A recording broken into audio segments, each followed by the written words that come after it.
The topic of Open Heaven Devotional for September 28th, 2025 is, His ways are not your ways. Memory verse, Isaiah 55, verse 8 to 9. For my thoughts are not your thoughts, neither are your ways my ways, saith the Lord. For as the heavens are higher than the earth, so are my ways higher than your ways, and my thoughts than your thoughts. Bible reading, 2 Kings 6, verse 1 to 7, 1. And the sons of the prophets said unto Elisha, Behold now, the place where we dwell with thee is too strait for us. 2.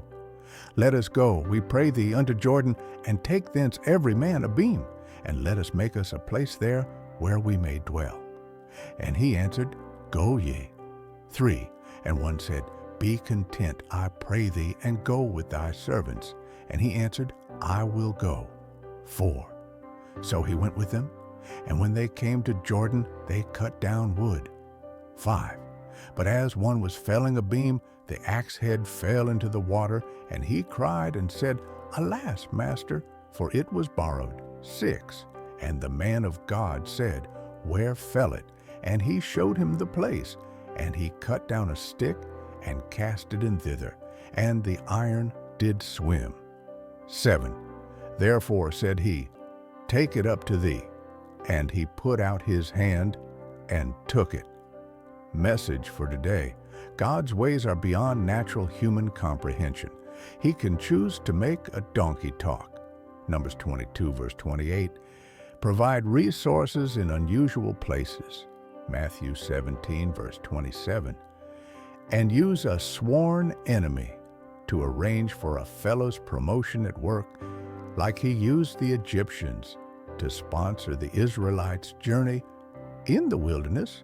Exodus 12, verse 36. As a believer, don't think you can understand all of God's ways.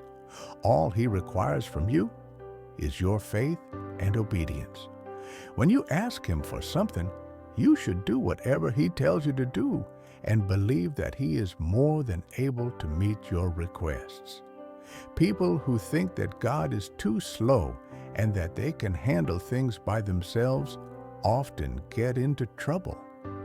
Abraham learned this the hard way when Sarah convinced him to help God by having a child through her servant. Genesis 16, verse 2. That single decision is the cause of some of the major problems in the world today.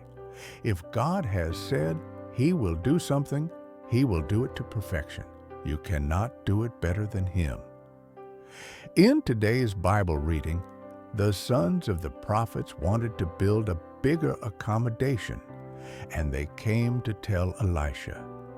They decided to go beside the Jordan River to get wood for the construction, and while the others were excited to start the project, one of them asked Elisha to go with them.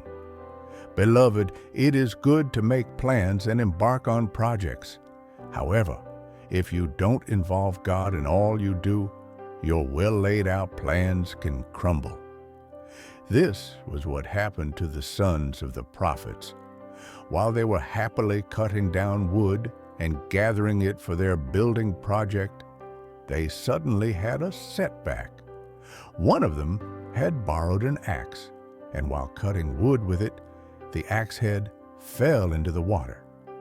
Apart from negatively affecting the completion timeline of the project, this setback also meant that they had incurred some debt because the axe was borrowed. Thank God one of them had earlier involved Elisha. He simply asked them where the axe head fell, cut down a stick, and threw it into the water. What happened next cannot be explained by science. The stick sank, and the heavy axe head swam. God's ways are not man's ways, and only a fool will always try to explain how God works. When it comes to relating with God, faith and obedience is all He expects of you, because His ways are past finding out. Action point. You cannot always understand God's ways. All you need to do is believe in Him. Bible in 1 year. Zechariah 1-5. Hymn 30, When We Walk with the Lord. Thanks for listening. Like and subscribe.